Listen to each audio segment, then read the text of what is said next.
Good morning, everyone. Thank you for, well, it's morning here in Calgary. If you're attending from Ontario, good afternoon. And if you're in one of the central prairie provinces, good afternoon as well. We will start the webinar in about a minute or two. I just want to give participants an opportunity to get logged in.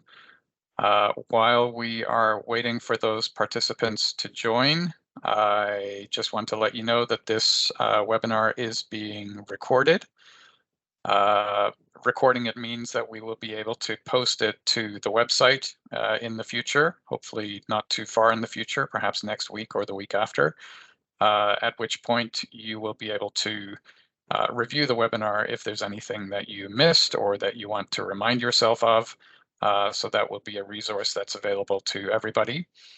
Second thing I want to let you know is that all of the video and voice capabilities for participants have been disabled.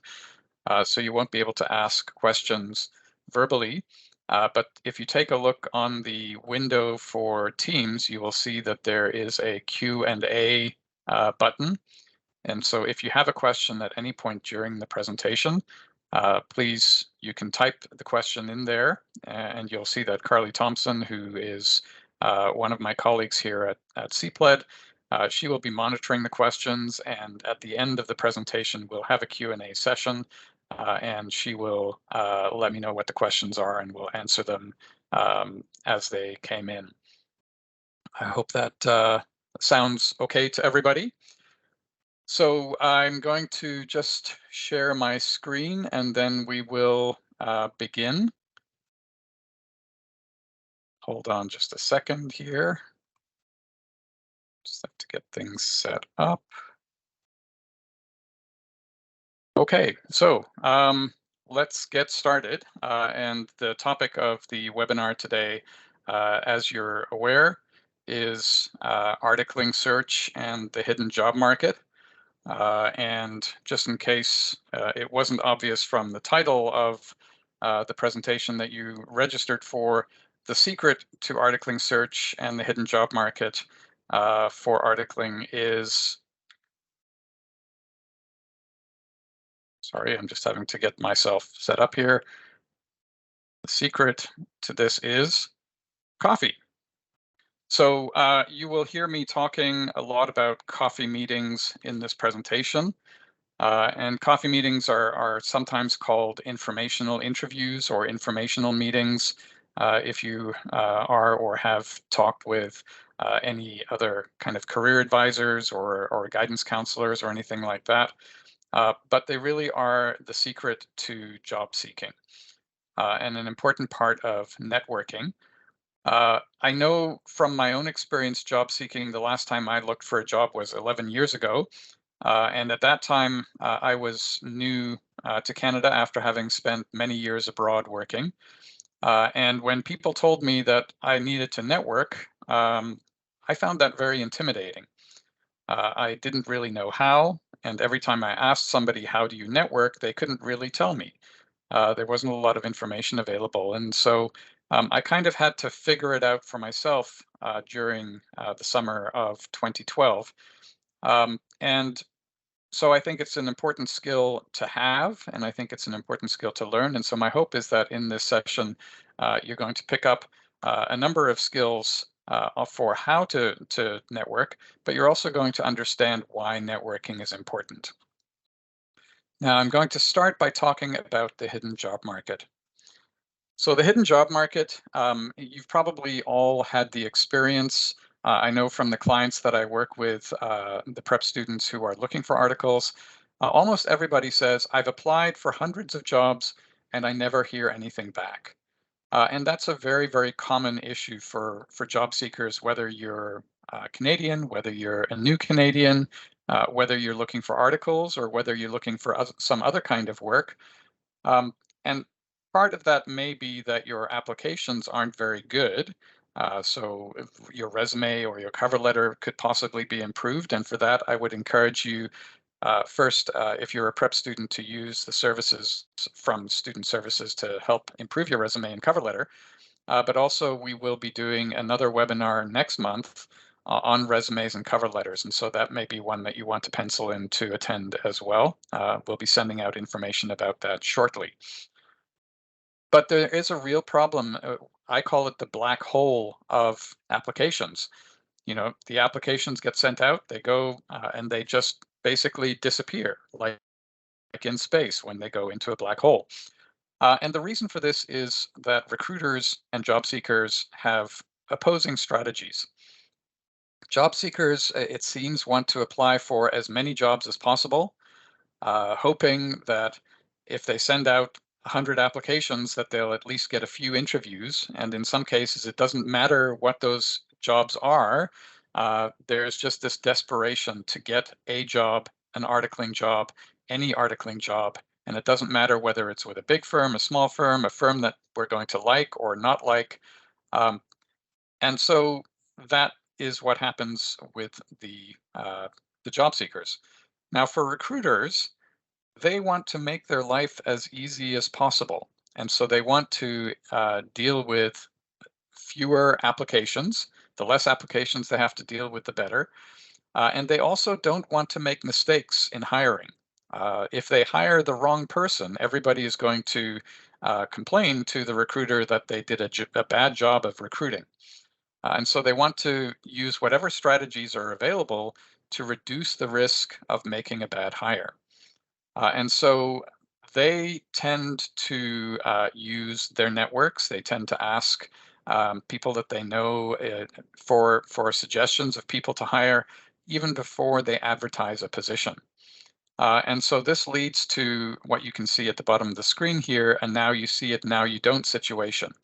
So recruiters want to avoid as much as possible advertising a position, because if they advertise a position, and that is the now you see it,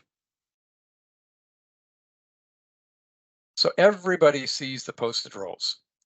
And there are going to literally be hundreds and hundreds of applications. And so if the position goes up on VI Law, which is what the national firms tend to use for their recruiting, uh, everybody sees it and they literally do get hundreds of applications. If it goes up on the firm website, everybody that is following the firm website and getting notifications for updates is going to apply for that job. And if they post to a recruitment site like Indeed or LinkedIn or one of the other websites where companies can post jobs, they know that hundreds and thousands of people will see that and hundreds will apply. And this for the recruiters means that first they have to go through these hundreds of applications and try to cut that down to a manageable number for interviews. And then they have to interview these people.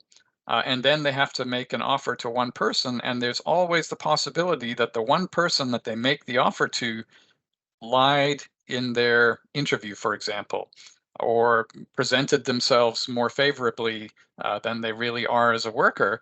And so there's a lot of risk in this kind of style. So, what recruiters prefer to do is to go with the now you don't see it approach, which is through networks. And it's estimated in all of recruitment that about 50 to 80% of jobs that are available are never advertised. And what will happen is before they advertise a position, they'll try to limit the size of the pool that they're going to be looking at.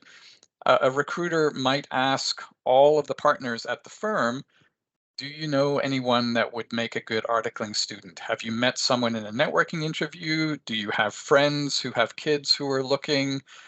Do we have any staff whose kids are looking for articling?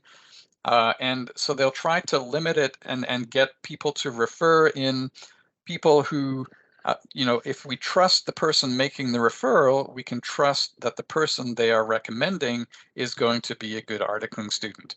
And so that happens quite a lot.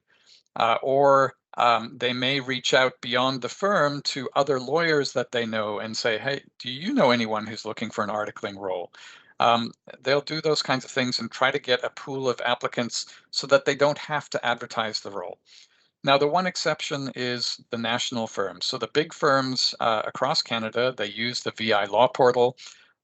They use this as a standard part of making the hiring process as fair as possible and getting as many strong applicants as possible. But because they're big, they can manage the influx of applications. But with the smaller firms and the medium firms, who maybe don't even have a dedicated recruitment person, advertising a position and getting hundreds of applications is going to really take them away from the work that they have to do as lawyers. And so they will tend not to advertise the positions. These positions will be filled through their networks.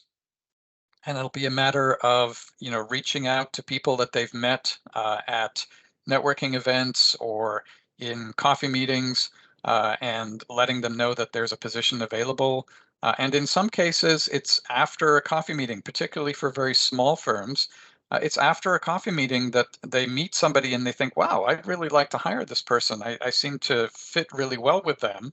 And so sometimes in those cases, you can be asked to come for another meeting to interview for a position, and there's no competition. There's no other people who are being considered for the role. And so these networking meetings can be really helpful there. And the big thing here, as I've mentioned already, is the trust factor. It's the fact that referrals from people who are trusted, they tend to get interviews, and they also tend to get hired, especially if there are other people being interviewed who are not referrals. So this kind of networking is really, really an important part of finding a job as an articling student. So that's a little bit about the hidden job market and the fact that it exists. Now I want to talk a little bit about how coffee meetings can help you, not just in accessing the hidden job market, but in your job search in general. And these areas kind of break down into the ability to learn, the ability to get referred, and the ability to create better applications because you understand the market better. So let's take a look at how coffee helps. So the first way that coffee helps is that you can do some research. And you can see here listed a number of areas that you can research one-on-one with somebody who works at a firm or who works in a particular area of law. For example, they work in family law or they work in a rural community, and you want to understand that kind of work. So you can research the legal area.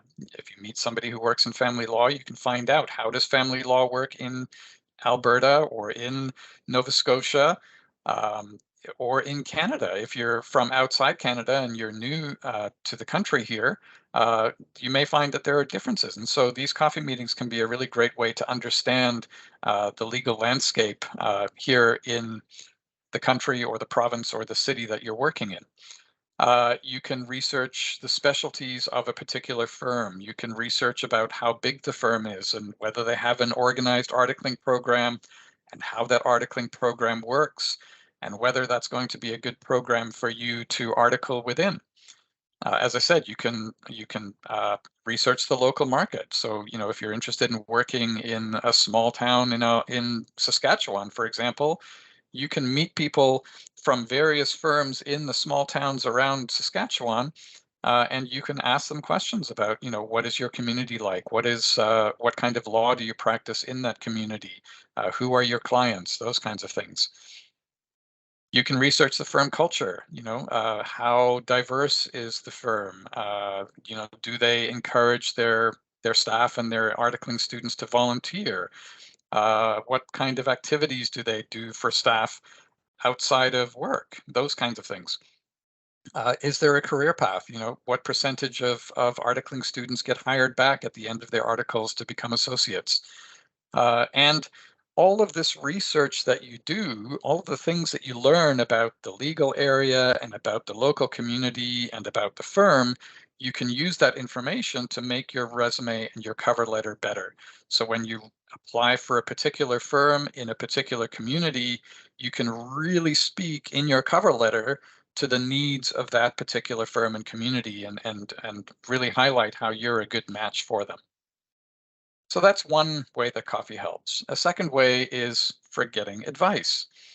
And this is particularly useful for if you are interested in a firm, how can you get a job there? So what is the best way to enter? What is the application process? Does the firm use VI law, or do they do their recruiting outside of VA law? What is your best practice? Who else should you talk to? Are there perhaps some principals within the firm that maybe you could learn more about their areas of practice, that you can get introduced to through the person that you're meeting first? Um, who are the principals and what law areas do they practice in? Is there a rotation, and how does that work? So the advice is another area that is very useful in these coffee meetings. Another area is getting creative input. And I just want to make a distinction here between what is a strong tie and what is a weak tie. So strong ties, and I'm going to talk about this later in the presentation, strong ties are people that know you well, people that love you, people that want to support you. And so this might be your parents, it might be your classmates, it might be your colleagues if you're working somewhere at the moment. It could be your teachers or professors, or any of these kinds of people who understand who you are. Um, Now, the problem with strong ties, when you go to them for advice, is that often they will edit their advice to you based on what they know about you or based on what they want for you. So, for example, my father was an engineer, and when I went to him for career advice in high school, he told me that I should take all science courses and all math courses in my final year of high school because he believed that that would give me my best future. As it turned out, I did take his advice, but I ended up getting a BA in psychology and not taking any science or math courses in university because I didn't really like those courses. So the advice that my father gave me was it was based on his wants for me, not on what was necessarily best for me for my career. Now, weak ties, these are people who don't know you that well. They could be friends of a parent, or they could be friends of a friend, or they could be colleagues of an ex-colleague. So people that you can perhaps meet with and get some advice from, but people who don't know you well. And it turns out that these people will probably give better advice because they give their advice freely. They give their advice without knowing about you necessarily. And then the advice, it's up to you whether you're going to follow it. So you can get some really good outside the box ideas through these kinds of meetings. And that's a really important part of this whole networking process, is to help you understand yourself better and for you to understand your options better so that you can really direct your job search more effectively. So that's another advantage of coffee meetings. Another one, and there's quite a lot, is your access to the hidden job market. So the people that you meet, if you're meeting with lawyers, if you're meeting with partners, these potentially are either people who have the ability to create a position for you, or the ability to introduce you to people who are hiring. So you might meet somebody and have a meeting, and they have a friend who's looking for an articling student, and the person that you met can refer you and say, hey, I just met this person a couple of weeks ago. I think they would be great for your position. Maybe you should contact them, or maybe I can send you their resume or something like that. And so being part of these networks is really important because you're going to be able to use those networks to get information and get referrals for positions. And this is a great way to learn about these unposted jobs, of which there are so many, particularly in those smaller firms. And when you do get referred, as I mentioned already, you're going to be competing against fewer applicants because there may only be two or three people being interviewed, or there may only be one person. You never know. And in those cases, if you are good enough, you might get offered a position before anybody else was ever even approached about the job. Another benefit of coffee meetings, we've already talked about the referrals, but imagine that you've met somebody at a firm and now you see that they are advertising for a position. What you can do is you can reach out to the person that you met before and you can ask them, I see that you're advertising a position for your firm. If you remember, we met a couple of months ago. would it be possible for me to send my application to you and you take it to HR for me? And if they're willing to do that, then that makes HR kind of get very interested because now suddenly the principal or the partner has brought a name of a person for an articling role.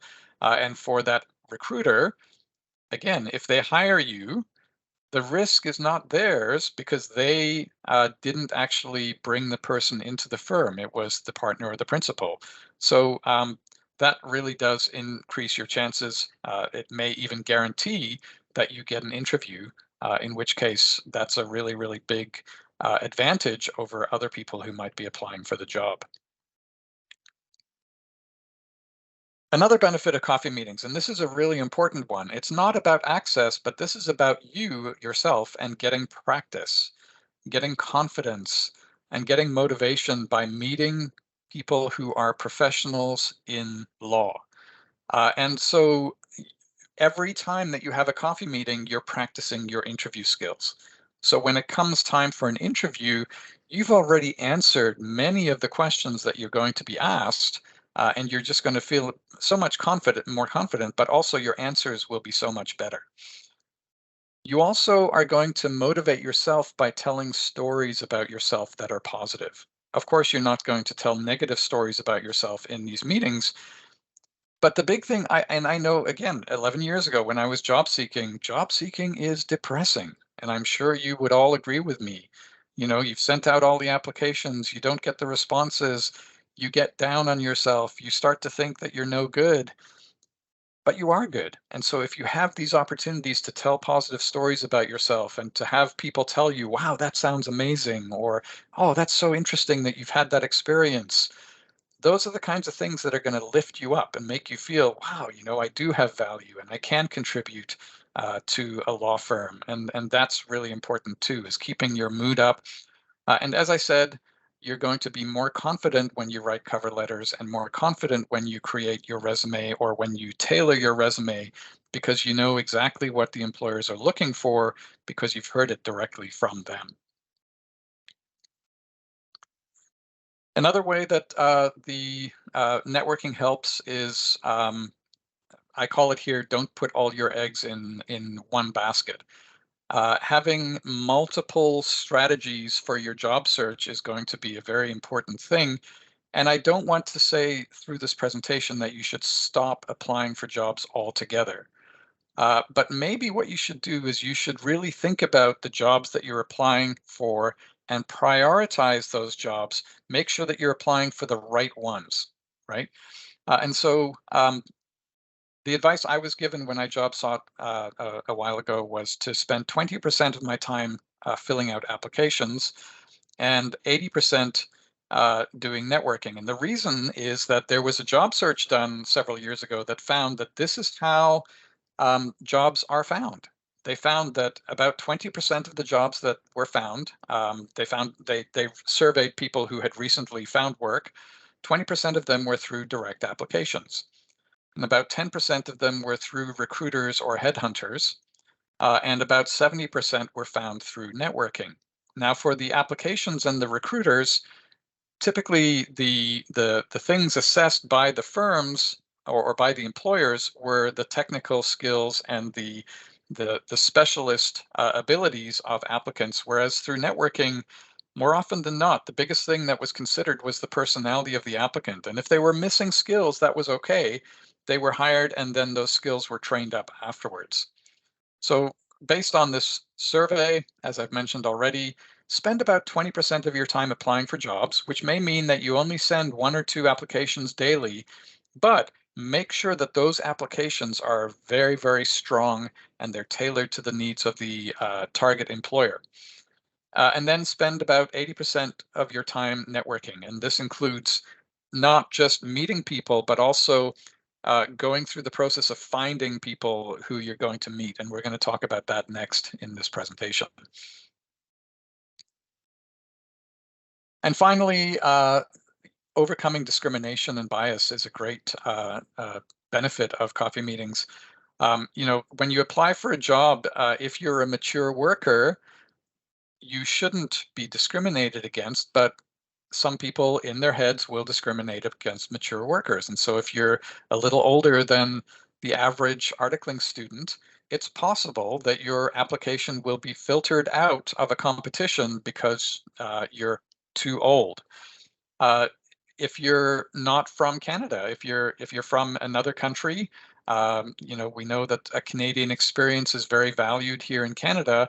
And if you don't have enough Canadian experience, then perhaps you'll get filtered out, even though in some provinces that's not supposed to happen. Um, if you're overqualified, if you have multiple master's degrees, if you have a PhD, if you've been a judge before, if you have any of these areas where perhaps a firm will be intimidated to hire you because you're so much more advanced in your education or in your skills than the average articling student, that might cause them to not hire you as well.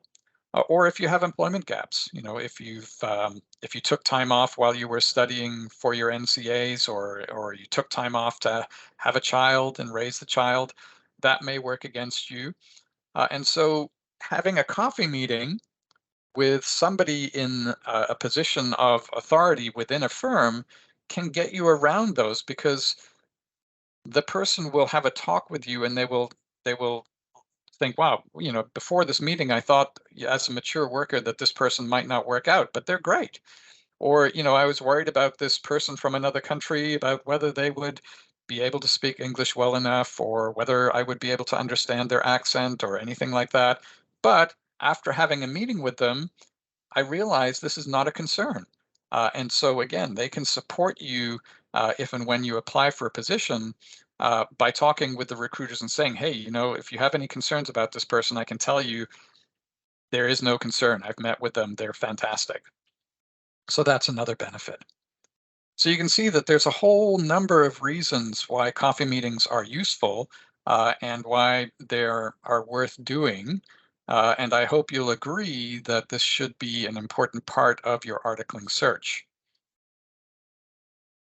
What I'd like to talk about next is the part that I found most intimidating about networking when I first started doing it, and that was arranging coffee meetings. Figuring out who you want to talk to, and then finding a way to invite them for a meeting in a way that they will say yes. And I found that really, really difficult to get my head around. And so I'm going to spend some time on this, because once you get somebody to say yes to a meeting with you, the rest is pretty easy. A lot of the pressure will fall away once you've found somebody to talk with. And what I found was that the first few times I still felt a bit uncomfortable, but once I started to get people saying yes, I found my confidence grew. But also I found that I was much more comfortable asking people for meetings. And so this is an important element that we need to go through. So let's take a look at three different ways of finding meetings. And the first is by attending networking events. Now, networking events, these are events where you have a whole bunch of people getting together.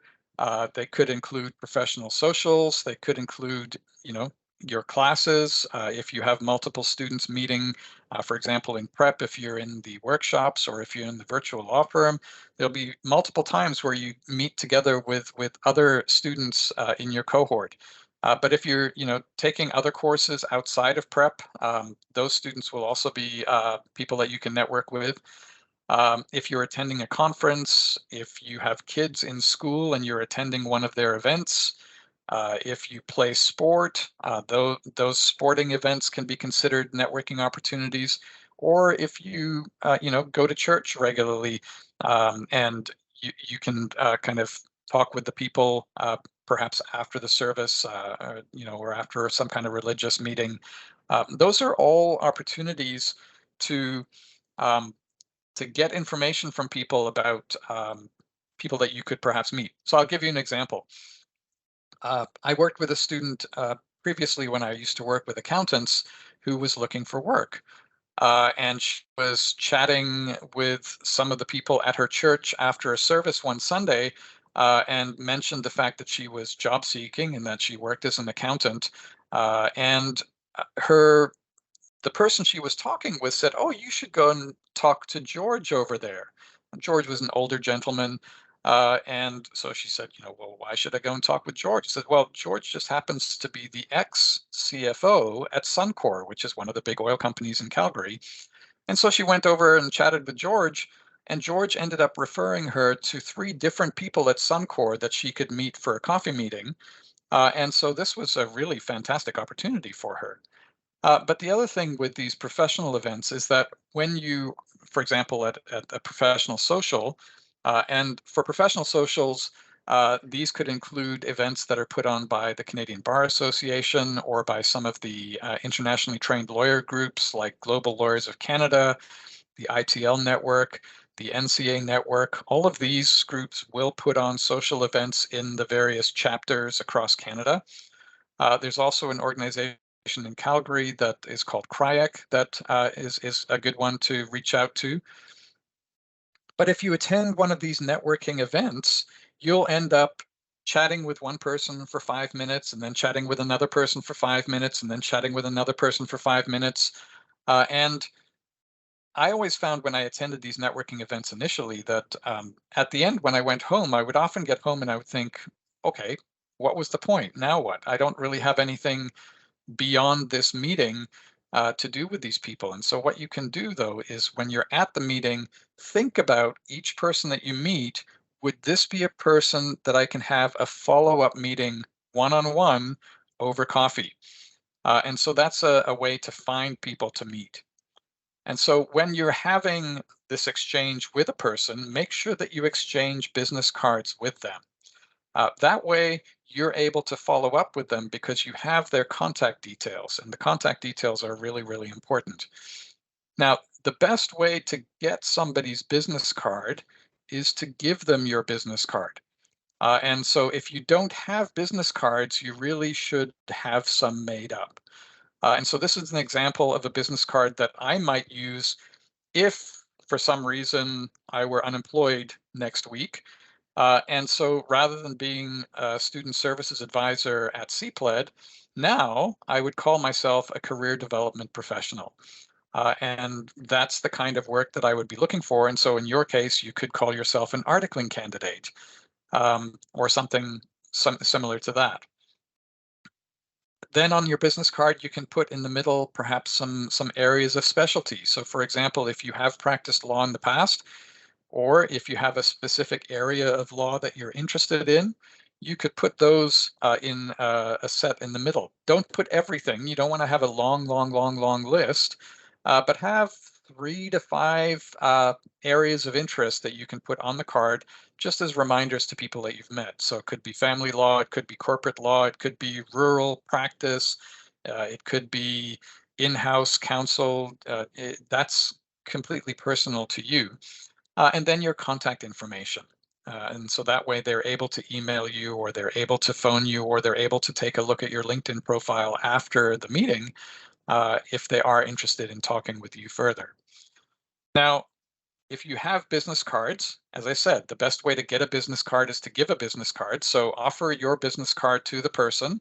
Hopefully they will accept and give you their business card. And then after you've talked with somebody, before you move on to talk to somebody else, make a little note on the back of their business card about what you talked about and whether, what was interesting about them so that you can use that information if you do a follow-up communication with them to invite them for an informational meeting over coffee. So that's the first way to find people to talk with. The second way is LinkedIn. And, I know a lot of people think that LinkedIn is just an online resume, but I think the online resume part of LinkedIn is probably not the most useful part of the platform. The most useful part of the platform for me is the ability to research and find people to meet and get introductions. And so one of the things I'm going to suggest with LinkedIn is that you connect with everybody you know, um, because the more people you're connected with, the more people you can get introduced to through a common connection. And I'm going to show you how that works here. So we're going to use an example here of somebody, let's imagine I'm looking to volunteer, and Pro Bono Law Alberta is one of the organizations that I'm interested in volunteering for. And I want to volunteer with them because that's going to allow me to meet other lawyers and other people in the legal profession. And hopefully those people I can have coffee meetings with, I can have informational sessions with, and I can potentially get referred for articles.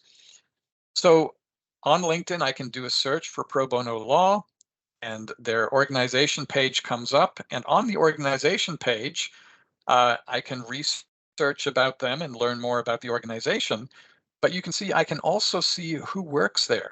So on this slide here, you can see that I have 2 connections who work there, and they have 16 employees who have listed Pro Bono Law as an employer on their LinkedIn profile.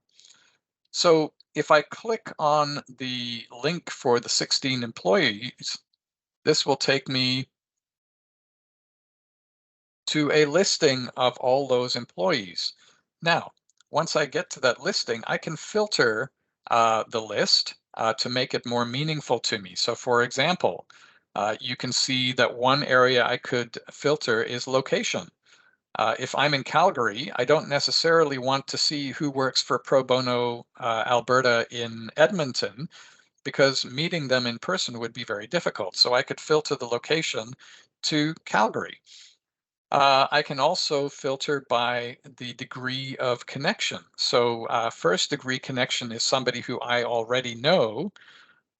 In most cases, if you're new to an area or if you don't have a very big network, you won't have any first degree connections, but the most important ones are going to be your second degree. A second degree connection means that I know a person who knows the person that I want to talk to. So there's 2 degrees of separation there. And this is a really, really important area. And this is why you want to be connected with as many people as possible, because it increases the chance that you will be able to find a second degree connection to the person you want to talk to. So if you highlight second degree, that will then allow you to see those people. And so once you've done your filtering, you can click on show results. And now you will be able to see the list of those people. So you can see all these people are in Calgary. All of them have listed Pro Bono Law Alberta as employer. And so now I can take a look through the list and try to figure out who's the best person for me to talk to. So if I'm looking for articles, I might consider, you can see the person at the bottom of the list here, Olubunmi. She is an articling student. And so that might be a great person to talk with about articles. But I'm looking to talk about volunteering. So just for the sake of argument here, I'm going to choose Nonye Opara, who's at the beginning of the list, and she is the executive director. So she's a person who's quite high up, but might be able to really give me some good information about volunteering. And you can see that for Nonye, I have 18 mutual connections, which means that there are 18 people who could potentially introduce me to her for a coffee meeting. So if I click on that 18 mutual connections, that's actually a link, and that will take me to another one. So here we're going to take a look at Nanye's profile first, because we want to see a little bit more about her. But based on looking at her profile, we decide we want to talk with her, and you can see still there's the link for 18 mutual connections. I can click on that link, and that will take me to a listing of who those 18 people are. And now I look through the list and I think, out of these people, who's most likely to support me by introducing me to the person I want to meet? And so I'm going to choose Chioma here in the middle. She and I have a lot of shared connections, and we also have a connection based on the fact that she is an accountant. And so I know her through my previous work. And so now I'm going to send Chioma a message asking her to introduce me to Nonye. And the message would look something like this. Hi, Chioma. I saw on LinkedIn that you know Nonye Opara at the Pro Bono Law, Alberta. I'm wondering if you can introduce me. I'd like to learn about volunteer opportunities in Calgary. Now, this part in brackets, that's what I call the ask. You don't want to ever put in there, I want to find out about getting an articling job, because that is almost a certain way for the person to say no to a meeting if there is no articling job available. Always make this about learning something. So in this case, it's learning about volunteer opportunities. In other cases, it might be I want to learn about family law, or I want to learn about working in Calgary, or I want to learn about working in a small town in Manitoba, or something like that, something where you're going to learn and there's going to be no pressure on the other person about articles. Okay. To continue the note, if you can introduce me, I will only need about 15 to 20 minutes of Nonye's time. I'm happy to meet anywhere convenient, and coffee is on me. Looking forward to hearing back from you. Regards, Eric. Now, the big thing you want to do is you want to make this meeting easy for the other person. Okay, if that means it's difficult for you, that's fine. If it's not easy for the other person, they'll probably say no. So 15 to 20 minutes. You don't ask for an hour because that's difficult for the other person. 15 to 20 minutes is easy. You will meet them where it's convenient for them. Makes it easy for them. Coffee's on you. That makes it easy for them. They don't have to pay for anything. Okay. So always make it easy for the other person. Now, you send the message to, in this case, Chioma. Hopefully, within a couple of days, you'll hear back and she will say, I talked with Nonye. She's willing to chat with you. Here's her email. Here's her phone number. Please reach out to connect with her to set up the meeting.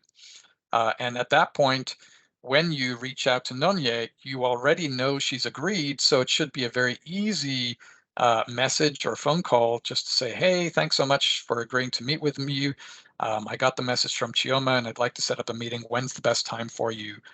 And then you can set up the meeting. Okay. So that is a second way of getting some meetings. And the last way I'm going to talk about is your strong ties. So we talked before about these are the people that love you. These are the people that really, really want to help you, but they might not be the best people to talk to for advice. Okay. Now, one of the best things about these people, the ex-colleagues, the friends and family, the teachers, the classmates, and so on, because they want to help you, they can be a really great source of introductions. So you can ask them to introduce you to people who you can then have an informational session with to learn and to get referrals and to do all those things that coffee meetings are going to help with. The big thing when you ask these strong ties is to be specific. Usually what people will ask, and I know this because people often ask me these questions, because, hey, Eric's a career advisor, and so he probably knows lots of people. And so the standard question that I get is, if you think of anyone I should talk to, please introduce me. That's very, very vague, right? And I can tell you that on my LinkedIn, I'm connected to over 3,000 people. And I'm not going to think about this too deeply. I will say to you, yes, I will. I will introduce you if I can think of anyone, but I'm not going to do the thinking because the thinking, again, it's too hard to think about 3,000 people and for every single one of them, would this be a good person? Would this be a good person? Would this be a good person? I will not do that. But if you make it easy for me through your question by saying, do you know anyone at Pro Bono Law? Now, all I have to do is think pro bono law. Yes, Nonye. I know her. Oh, could you introduce me? That's going to be a much better way for you to get introductions from the people that want to help you. These strong ties. Sorry, these strong ties. So make that your standard question. Do you know anyone at Pro Bono Law? Do you know anyone in nonprofit? Do you know any lawyers working in family law? Do you know any lawyers working in Edmonton? Or whatever the question is going to be, something that is going to make it easy for the person to help you. Okay, so there are three ways of arranging coffee meetings and of finding people to meet. As I said, that's probably the most difficult part or the most challenging part. And once you have that done, everything else is pretty easy. Okay, so let's move on, and we're going to talk about what to talk about in a meeting, how to act in a meeting, and how to follow up on a meeting. Okay, so we're going to talk about some meeting basics here. Now, the first thing you want to do when you get a meeting with somebody is you want them to have a copy of your resume. Because once they have your resume, now they can share it with other people. Okay. However, you don't want to assume that they want the resume, because if you just send them the resume as soon as you've made your meeting appointment, they might think, oh, she's just looking for articling, right? That's why she sent the resume. So ask permission first. And so you can say something like this: would you like me to send you a copy of my resume before our meeting so you know my background? Okay. This takes the attention away from articling and it takes it to understanding you before the meeting. And usually people will respond and say, yes, please send me a copy of your resume. If they say no, don't send it. You'll have an opportunity to send it after your meeting, but that's going to depend on the wishes of the person you're going to be talking with. Okay, so that's an important first step. Some basic professionalism. So if you are meeting in person, and so probably that's Starbucks or some other coffee shop, usually what happens is coffee meetings happen at around 10 o'clock in the morning or about 2:30 in the afternoon. Okay, so that's halfway between breakfast and lunch or halfway between lunch and dinner. Now, this is important because at that time, the coffee shops are very busy. So if you arrive for a 2 o'clock meeting at 1:59, there's a good chance that there will be no tables available. And that's going to make your coffee meeting very difficult because you're going to have to either wait for a table together, which is a waste of time, or you're going to have your meeting standing up, which is not very comfortable. So you, as the person inviting for the meeting, you need to get there early and get a table. Okay, so get there early, get a table, and when the person you're meeting comes, offer to get them a coffee. Now, I'll tell you, I used to offer to get coffee, and usually what happened was people felt sorry for me because I was unemployed. And so they would say, no, no, no, it's okay. I'll get the coffee. I can't guarantee this will happen, but I can tell you that I got a lot of free coffee when I was doing these networking meetings. Uh, if you're meeting online, so not Starbucks, but Zoom Bucks or Teams Bucks, uh, the biggest things are to make sure that you are on time for the meeting, and perhaps again be a little early so that you can do a technical check. Make sure your video is working. Make sure your microphone is working. Make sure that all of that is going to be working so you don't waste time with technical difficulties. You're going to want to dress appropriately, whether it's in person or online. For men, it doesn't have to be a full suit, but it should be, dressy. So a dress shirt like I'm wearing now and some dress pants. For a woman, potentially a dress blouse and skirt, or dress blouse and pants, or whatever. But kind of at least business casual, if not a little bit more formal than that. It's better to be too formal than to be too casual. Be prepared. Do your research ahead of time. Know what questions you want to ask. Perhaps even have the questions written down on a piece of paper, leaving space for notes of answers. And that will show the other person that you're serious about the meeting and that you are prepared.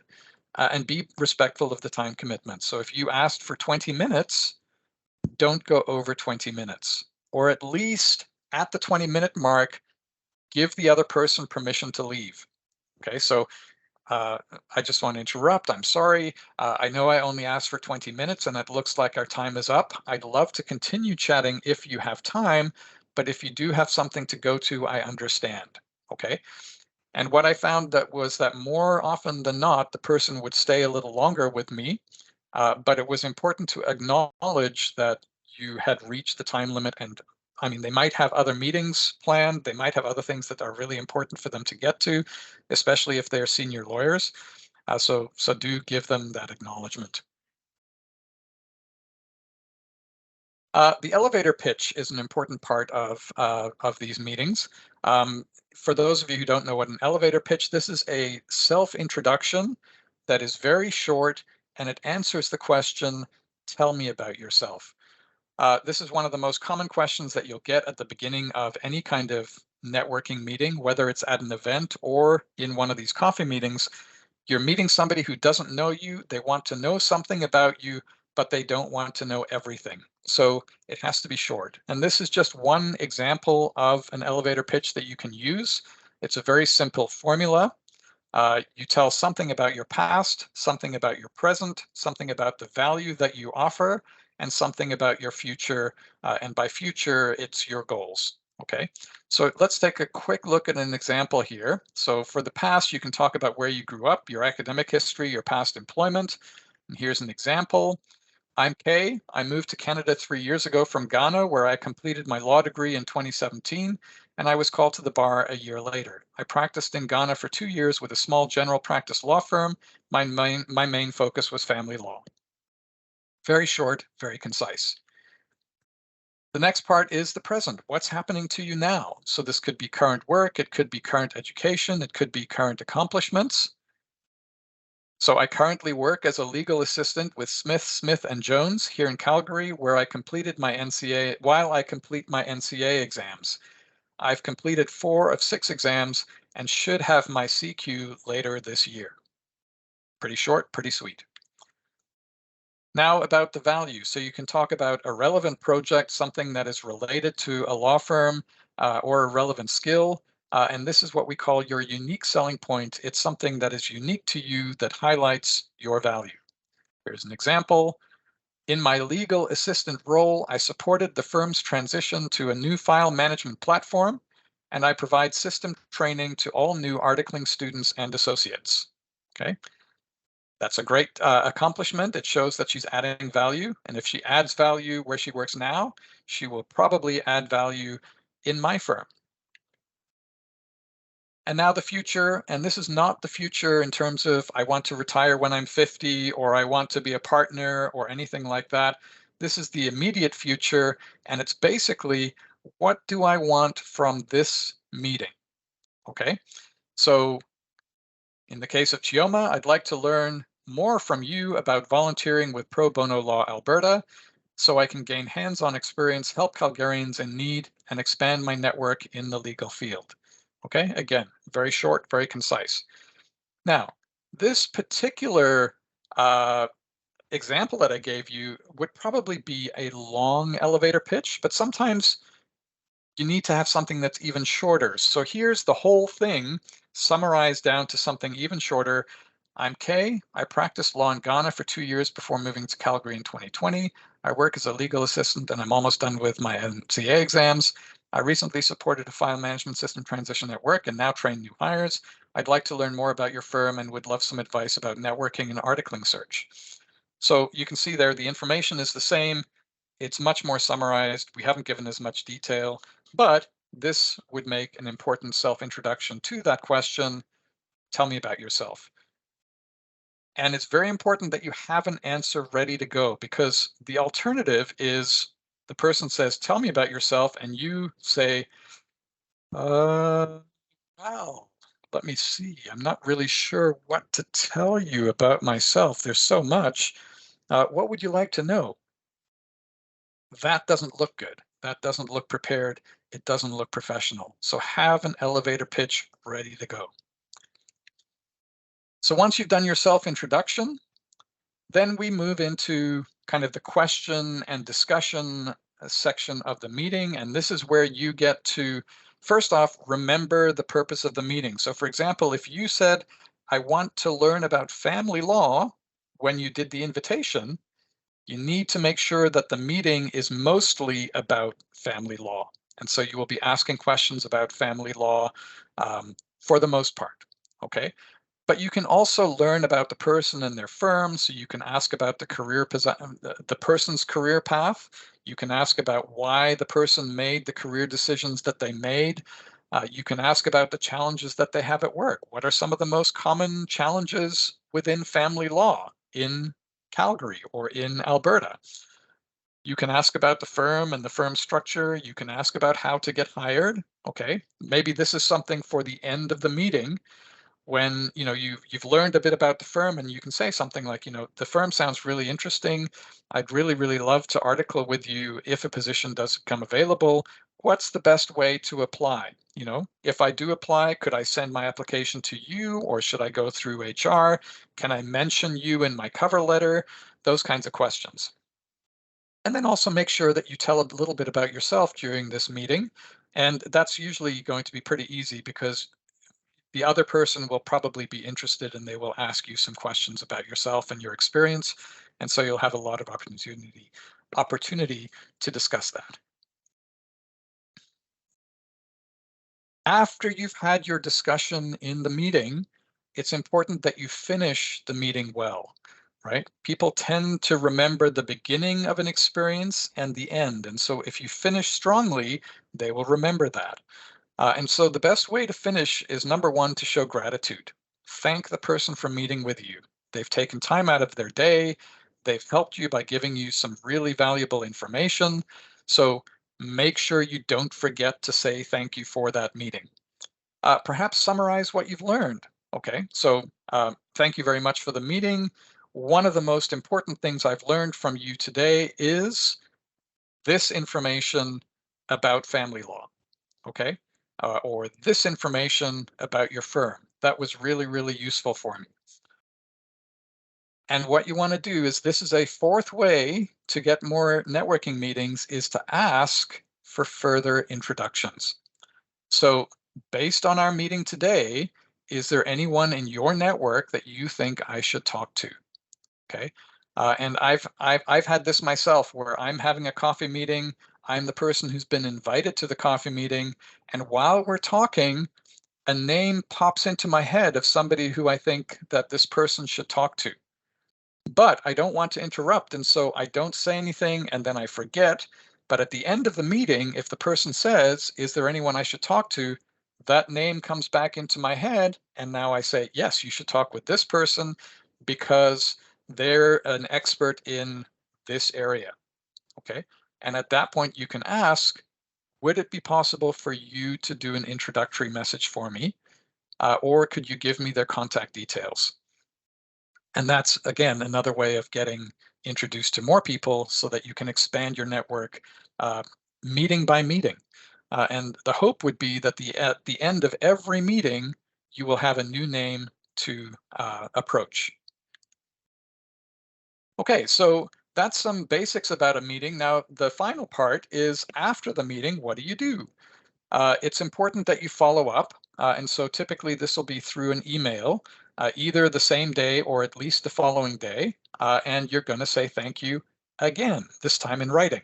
But with your thank you messages, you want to make sure that these are very strategic and that they're meaningful. You're not just saying thank you to be polite. You're saying thank you to give you opportunities to continue interacting with this person. So you can add value in your thank you by giving updates about your articling search. You can give updates on the impact that their meeting has had. Have you made decisions based on the information you learned from this person? And you want to remind them that you're still looking, because after a week or two after the meeting, there's a good chance this person will forget about you. But if you remind them that you're still looking, now they don't forget you, and they'll think of you when they hear about opportunities. So I'm just going to give you a very quick example here of some follow-up messaging. So the first thank you that you send, you would thank the person. Person A is the person who you met. You'll thank that person for the meeting, and now you'll add some value by telling them what you learned, reminding them of what you learned in the meeting, perhaps sharing a website that you think would be interesting based on the conversation that you had, and perhaps reminding them that they said that they were going to introduce you to another person who I'll call person B. Okay. So that's the first message you send, and hopefully they will do the introduction to person B, and now they'll come back to you and they'll say, "Thanks for the message. Really glad the meeting was useful. You asked me to introduce you to person B. I've talked with them. They're willing to meet with you. Here's their email. Here's their phone number. Please reach out to them and set up the meeting." Once you set up the meeting with person B, you can now send a second thank you. Thank you so much for the introduction to person B. We've set a plan to meet on Thursday next week. And this is what's happening in my job search since we met. And here's an article that I think you might find interesting. Okay. Thank you. Number 3. This happens after you've met with person B. Okay. Thank you so much for introducing me to person B. These are the things that I learned from person B. They are very interesting, they're very valuable, and they wouldn't have happened if you hadn't done the introduction. By the way, person B has introduced me to person C, another person that you're going to be meeting. So now you can just send a follow-up thank you number 4 after you meet person C. Thank you so much for introducing me to person B. Person B introduced me to person C. I had a meeting with person C, and this is what I learned.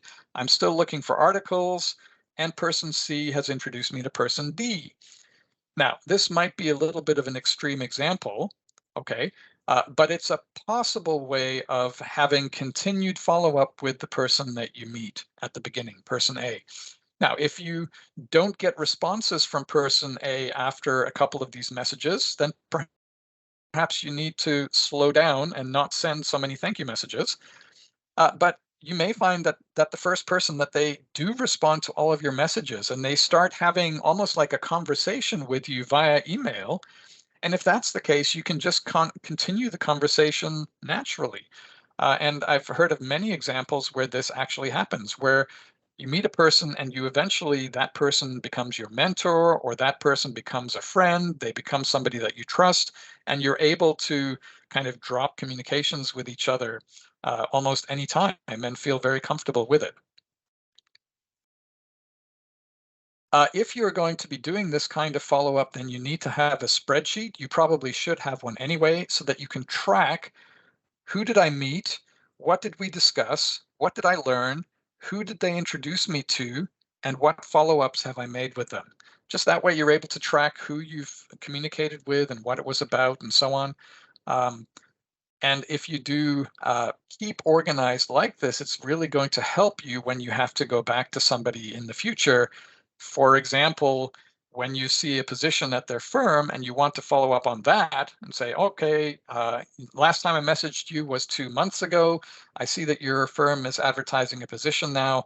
I'm really interested in applying. I wonder if we could have another quick coffee meeting just for me to learn more about the position. That kind of thing could happen. And so this spreadsheet would be very useful for that. And so you can see that there are a lot of things that you can do after a meeting even to continue the conversation and to continue learning and to continue getting value from these coffee meetings. And on that note, I think we've kind of gone from the very beginning of why it's important, how you can benefit, how to get meetings, what to talk about, and how to follow up. And so I'm going to end the presentation there. Sorry, I've gone 4 minutes beyond the 12 o'clock ending. But Carly, if you have any questions for me, I'll spend some time dealing with those. If you're not able to stay for the question period, I understand you may have things that you have to get onto. But if you are able to stay, then by all means, stick around and we'll talk about whatever questions there are. Thanks, Eric. So yes, as Eric mentioned, just send him an email at student.services@cpled.ca if you do need to leave right away, and you would still like to ask him a question or just engage with him in general. And I want to talk about something a bit more private and personal to your nature. If you have any questions, please enter them into the question and answer section here in Teams, and we will address those. Eric, I just have the first question for you. For someone that's basically brand new to Canada and doesn't really have anyone really to start is your recommendation to start with the groups on LinkedIn and go that direction, or what would you recommend to somebody who's basically brand new and is starting with a blank slate? Yeah, I would say start by, so if you're new to Canada, obviously you're probably an internationally trained law student or lawyer.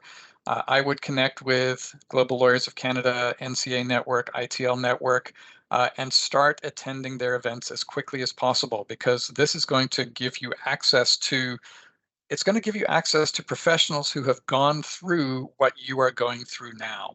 And a lot of these people who are now established in professions in Canada, and so they can really help guide you on the best way to do it. And more often than not, they're very, very willing to connect on LinkedIn, and they're very, very willing to make introductions for you. The other thing I would say is, as I said, connect with people in any of the groups that you are a member of. So, for example, if you have kids in school and they have events, when you meet people at those events, see if you can connect with them. Connect with people if you're a member of a religious faith and you go to regular religious meetings, connect with the people there. You can ask them for introductions, and you can also ask them to connect on LinkedIn. Do anything you can to expand your network as quickly as possible. Thank you. And just another kind of question, is there ever too much? Are you ever kind of getting to the point where you're maybe pushing people too much when you're trying to set up these coffees? Like, is there a delicate balance of trying to set up the coffee meetings to have these engagements and broaden your network without pushing people too much where you're kind of become a nuisance? Yeah, I think, and again, one of the advantages of expanding your network as quickly as possible is you don't have to ask the same people over and over again to help you. So, for example, when I was looking for who can introduce me to Nonye, and I chose Chioma, I wouldn't choose Chioma for my next introduction. I would choose somebody else from my network. Um, and in terms of the people that you're actually going to meet, the chances are you're not going to be approaching the same person over and over again. You're going to approach them once through a connection. And once you've met with that person, you're not going to be probably bothering them again too much. As I said, if you are sending a lot of thank you messages after a meeting, if you notice that they're not responding, then perhaps you want to slow down the messaging, because maybe you are kind of being too much of a bother to them. Thank you, Eric. And we do have a question. To your knowledge, do you believe students can expect any compensation while articling with a small firm? Uh, it's something that is not under my control. I can tell you that there are a lot of small firms that do pay students for articling. There are some that don't. And depending on what province you're in, there may be regulations for that law society around whether compensation is required for articles. I can say that it's more likely that a small firm won't pay for articles, but it's not true that all small firms don't pay articles. So that'll be something that you would need to weigh up for yourself if you're offered a position like that, in terms of whether you can afford to accept those terms. Thank you. I'm just going to leave this open for another minute or so. If anyone does have another question, please feel free to type it into the question area there, and we will address. Again, if you want to talk to Eric privately and have a dialogue with him, please send him an email at student.services@cpled.ca, and he will get back to you when he can. But yeah, we'll just leave it open for another moment, Eric, to see if there's any additional questions. Sure thing. Doesn't look like any other questions are coming in. Just wanted to thank everybody for attending today. And as Eric mentioned at the beginning of his presentation, we will be posting this webinar recording to our website as well as to our social media channels. So look back there, look back on those pages in the next couple of days. Probably by early next week, it will be up if you want to refer back to this presentation. And again, feel free to reach out to Eric at student.services@cpled.ca with any of your questions. Thank you everyone for attending. Yeah, thanks for attending, everybody. And yeah, looking forward to hearing from you. Bye.